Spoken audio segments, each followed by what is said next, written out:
The child jolted awake in the middle of the night, a scream lost in his throat. He was covered in cold sweat and trembling all over. The nightlight next to his bed illuminated his room. There was no monster. He had simply imagined everything in a brief, terrifying nightmare.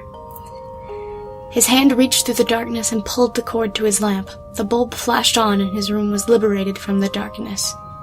He would sleep with the light on just in case. He tossed and turned but was unable to go to sleep. The problem was that he really had to pee. He did not want to venture out into the dimness of the rest of the house. He was afraid of the beasts that lurked in the dark corners that were waiting to snatch him and eat him up. He eventually realized that he would not be able to go to bed until he relieved himself. He gathered up all the courage he had and let one foot touch the ground.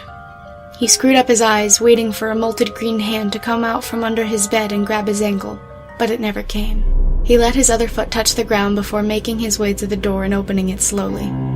He ran as fast as he could out into the hallway before tripping over his own feet and hitting the ground hard.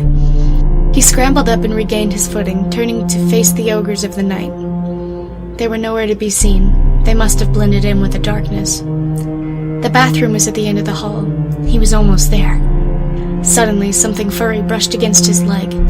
He jumped and a gasp escaped his throat, but he quickly calmed down when he realized it was only the scruffy family dog. The boy could not see the dog's pelt in the shadiness of the hall, but could tell it was him from the way his nails scraped against the hardwood floor.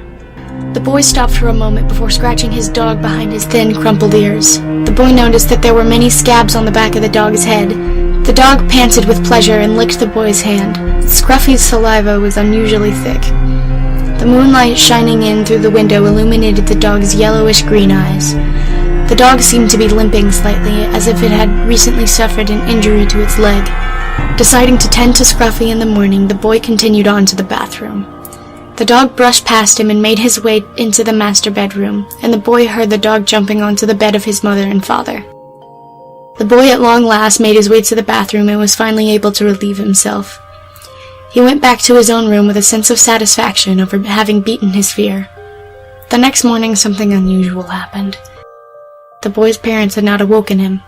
Thinking to himself that they simply must have slept in, he decided to surprise his mother and father.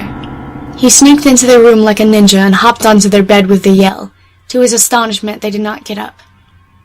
The lumps in the bed that he knew were the sleeping bodies of his parents remained motionless.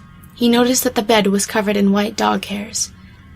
But Scruffy had a midnight black pelt. A feeling of dread clutched at his heart, and he tore back the sheets of the bed. A scream of terror escaped his mouth. His parents lay there with their eyes shut. Both their throats had been torn out, and the mattress was covered in blood. Tears blurred the vision of the boy as he stumbled into the kitchen and picked up the phone to call the police. Then he noticed something from outside the window. Scruffy was inside the fence that his now dead master had built for him, and he was barking madly. Scruffy had been outside all night. As the boy looked harder, he saw that Scruffy was badly cut and bleeding. The boy opened the door and let Scruffy inside. He pulled out some paper towels and began to mop off the blood that covered his dog. He then saw that Scruffy was clenching something in his teeth. The boy pried the dog's jaws apart, and the thing his dog was holding fell to the ground. Something sour rose up from the boy's stomach and came into the back of his mouth. It appeared to be a chunk of flesh from the leg of some kind of wild animal, and the hair attached to the soft tissue was white.